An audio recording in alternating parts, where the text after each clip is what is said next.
खोसेर ल्याए उनीहरू मात्र किन सेफ्टी हामी पनि सेफ्टी हो भन्ने सुने गोली लागेर भर्खरै त्यस्तो सुन्नेमा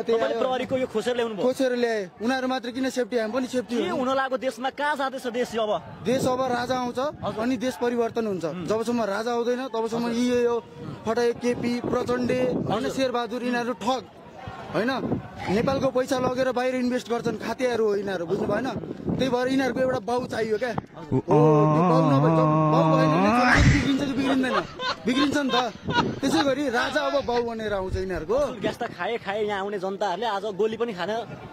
तयार मलाई हान्छ म खान्छु मलाई हान्छ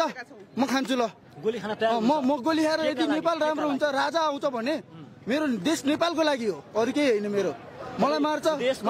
देशको संरक्षणको लागि हामी जस्तो युवा हेर्नु हामी जस्तो युवा कति विदेशतिर छन् क्लिनर यो त्यो दुबई खाडी मुलुकमा हो